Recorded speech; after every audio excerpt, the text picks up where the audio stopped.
All right, so another deadlift day today, and I wanted to take a chance to talk about my deadlift program, because if you know anything about strength and conditioning, the program on its face looks to violate certain strength and conditioning principles, but I want to talk about that and why it actually doesn't and the reason behind the program. So while I warm up, we'll talk a little bit about what I'm going to do today. I have 10 sets of 5 at 505 pounds, 2 sets more than last week.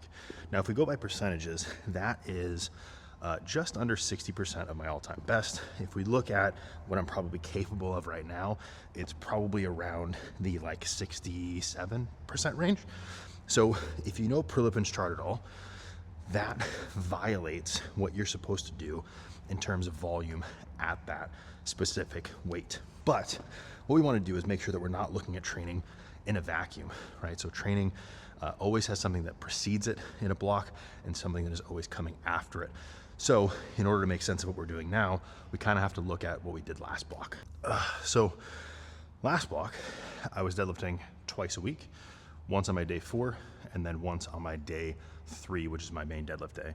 On my main deadlift day, I had wave deadlifts, so 6 sets of deadlifts. I had Claiborne squats, which are like a sandbag box squat. I had Zercher back extensions, alternating hamstring curls, barbell hip thrust, and reverse hyper. Now, if we look at this block, I have ascending volume deadlifts. So 8 sets, 10 sets, and 12 sets with a specific rest. But then after that, I only have 3 other exercises: stone and steel to shoulder, pull-ups, and then 1 long set of RDLs.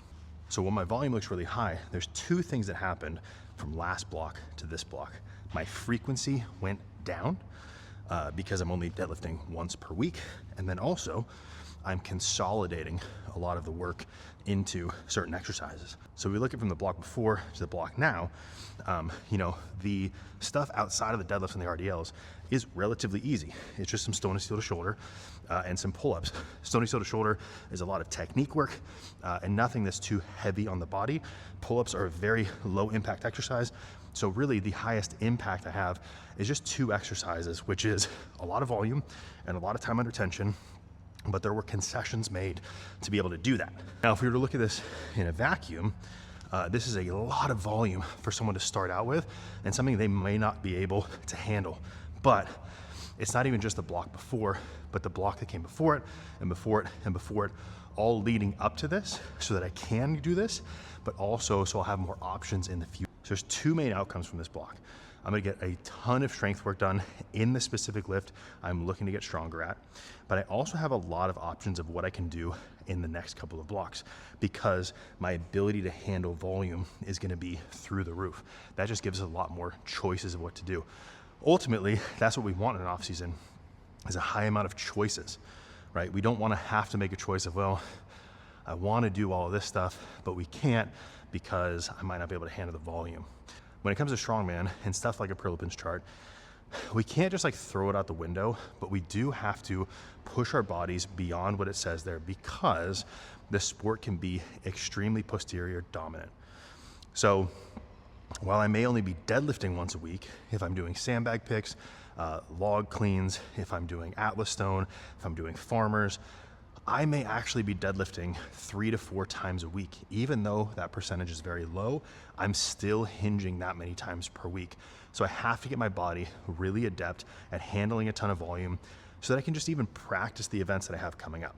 So this is why I don't really like judging people based off of a single post or a workout that they talk about they're doing, because I'm just looking at that in a single case, in a vacuum. I don't know what came before that or after. It might be smart, it might not be smart, but I don't really know what that person's trying to achieve or what they've done before to get to that point.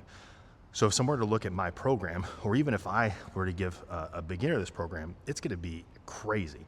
And it's probably not gonna be great for a lot of people, but for right now, what I'm looking for, this makes sense, even though it breaks certain principles that seem to be set in stone.